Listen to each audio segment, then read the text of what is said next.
Hello everyone, welcome back to history math on RRB NTPC CBT 2 के ये previous year का question series चल रही है। कब आया था? 9/5/2022 के शिफ्ट 2 के पेपर है ये। तो चलिए देख लेते हैं क्या दिया है।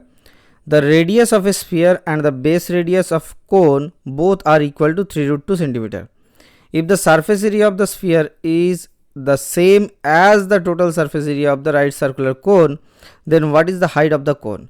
देखो, 2-3 फंडा समझने की जरूरत है। पहली बात, स्फीयर का क्या क्या फॉर्मूला है। अब स्फीयर का अगर रेडियस आर है, अगर स्फीयर का रेडियस आर दिया हुआ है तो उसका क्या हो जाता है? वॉल्यूम का formula, volume equals to 4/3 pi r cube. दूसरी चीज़, सरफेस एरिया या फिर स्फीयर का सरफेस एरिया होता है तो ये क्या हो जाता है? ये हो जाता है 4 पाई आर स्क्वायर। अब राइट सर्कुलर कोन का समझते हैं। राइट सर्कुलर कोन का क्या है? ये हो जाता है किसी भी एक,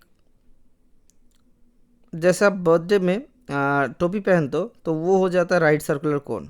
तो यहाँ पे होता है रेडियस आर, और ये होता है इसका हाइट, और ये होता है इसका स्लैंट हाइट एल। ठीक है। अब देखो, यहाँ से ये 90 डिग्री होता है। पाइथागोरस ट्रिपलेट क्या कहते हैं? पाइथागोरस क्या कहते हैं? A square plus R square equals to L square. ये एक फार्मूला है। अब राइट सर्कुलर कोन के बेस का एरिया क्या है, मतलब ये जो नीचे वाला हिस्सा है इसका एरिया क्या है? सर ये तो हमें पता है पाई आर स्क्वायर होता है base area, base area.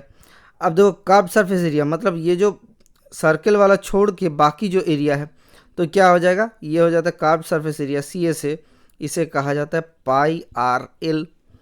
Clear. अब टोटल सरफेस क्या हो जाएगा? टोटल सरफेस एरिया बन जाएगा pi R L plus pi are square, that is equals to pi R अगर कॉमन ले लेंगे तो एल प्लस आर हो जाता है इसका टोटल सरफेस एरिया। अब क्या बोला गया? आर दिया हुआ है, दोनों का ही आर क्या दिया हुआ है? 3√2 सेंटीमीटर। दोनों का ही रेडियस बराबर 3√2 सेंटीमीटर दिया हुआ है। अब the surface area of the sphere, surface area क्या है सर? स्फीयर का 4 पाई आर। अच्छा, यहाँ पे एक फॉर्मूला बोलना भूल गया। कोन का वॉल्यूम क्या होता है? V equals to 1/3 pi are square h. ठीक है, ये सारा याद रखना है आपको, रट्टा मार के रखना है। अब देखो क्या दिया हुआ है कि surface area of the sphere that is equals to 4 pi are square equals to, यहाँ पे दिया हुआ है pi R into R plus L और एल प्लस आर। अब देखो, हमें क्या पता है कि दोनों का ही आर सेम है, तो यहाँ पे एक आर हटाओ, पाई हटाओ, पाई हटाओ, एक आर हटाओ, तो यहाँ पे 4r के वैल्यू बराबर कितना मिल जा रहा है? आर प्लस एल मिल जा रहा है। अब r के वैल्यू बराबर कितना आ जा रहा है? या फिर 3r के वैल्यू बराबर l आ जा रहा है। क्लियर। तो l का वैल्यू कितना आया? 3 इंटू 3√2, तो 9√2 आ गया। Then what is the height of the cone? हमें एक फॉर्मूला पता था क्या? A square plus R square equals to L square.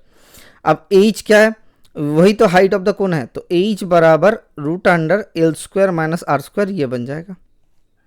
ठीक है, कहाँ से आया? देखो, एच स्क्वायर बराबर L square minus R square, तो एच बराबर √L minus R, sorry L square minus R square.